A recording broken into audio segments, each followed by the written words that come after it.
Salut! Aujourd'hui on se retrouve pour une nouvelle vidéo et du coup on va reprendre ma ligne éditoriale de base qui est autour de la créativité. Donc aujourd'hui on va parler de... Enfin on va pas vraiment parler, on va plutôt pratiquer. On va créer un portfolio, enfin je vais créer un portfolio plutôt. Et ce portfolio là en fait c'est pour postuler et candidater à des offres d'emploi parce que j'aimerais continuer mes études mais en alternance, donc en alternant entreprise et école. En même temps, alternance, c'est pour ça.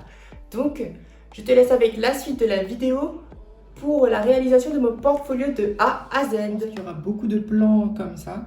Genre, on va pas me voir beaucoup dans cette vidéo, mais bon, c'est pas grave. Alors, d'abord, pour commencer, on a besoin de toutes les ressources, images, illustrations, etc. Donc, tout est sur cette clé. En fait, c'est tout ce que j'ai fait en cours ou en stage tout au long de cette année. Donc voilà, je vais créer un dossier pour comme ça, j'ai toutes mes images en un seul endroit, tu vois, pas éparpillées partout. Pour créer un portfolio d'après ce que j'ai lu, parce que ouais, je sais pas comment faire un portfolio.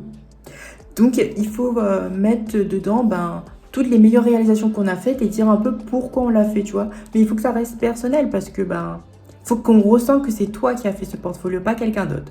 Donc ce que je vais faire, c'est sélectionner les meilleures images ou meilleures productions que j'ai faites. Je fais tout le temps cette faute. C'est nul quand même à mon âge de faire des fautes d'orthographe comme ça.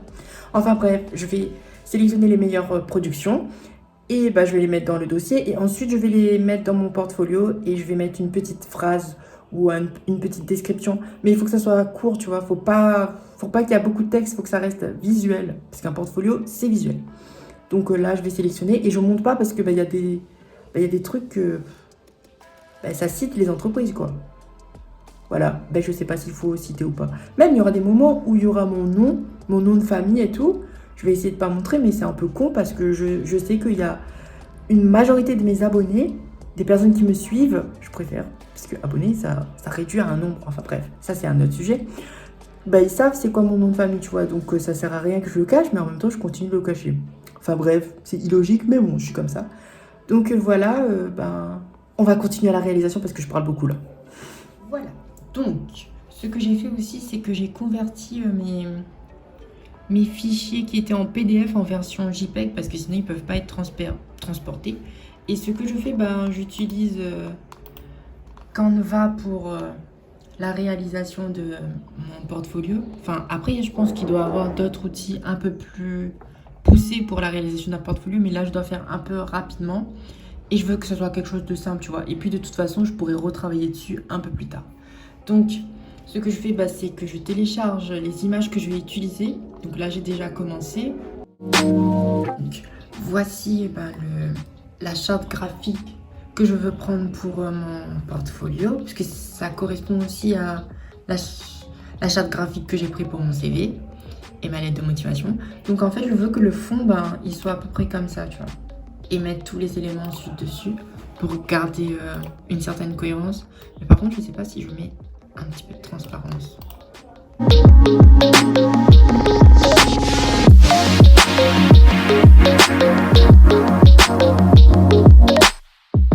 Voilà à peu près à quoi ça va ressembler les pages de mon portfolio.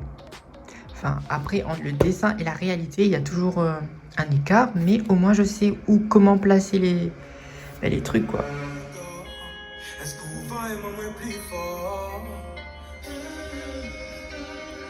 En vrai, ça, je vais vous en parler dans une autre vidéo. Et j'adore cette chanson.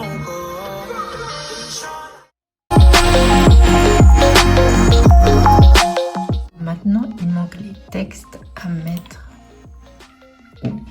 mettre là pour expliquer en fait le truc. Donc, ce que je fais, c'est que je vais partir comment ça s'appelle, de notre problématique. Enfin, c'est pas ça, mais c'est pas grave. Et je vais écrire ça sur LibreOffice. Comme ça, après, il me suffit juste de copier-coller.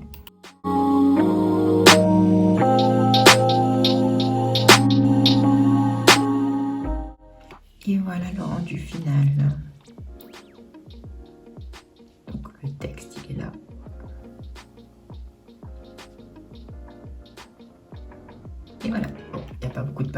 c'est pas grave. Et voilà, c'est comme ça que se finit cette vidéo. Je suis déjà en pyjama, ouais, parce que je me suis douchée entre-temps. Cette vidéo, elle n'était pas vraiment prévue et tout, mais comme je devais faire impérativement un portfolio, j'ai décidé de filmer.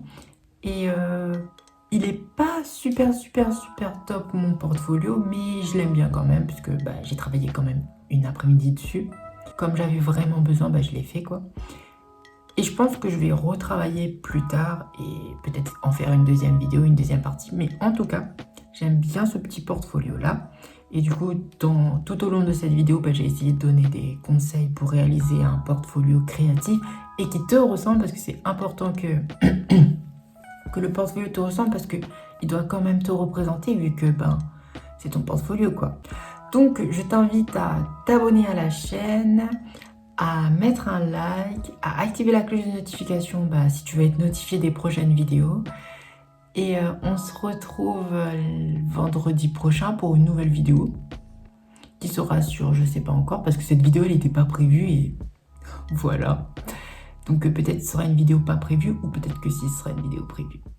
On verra bien.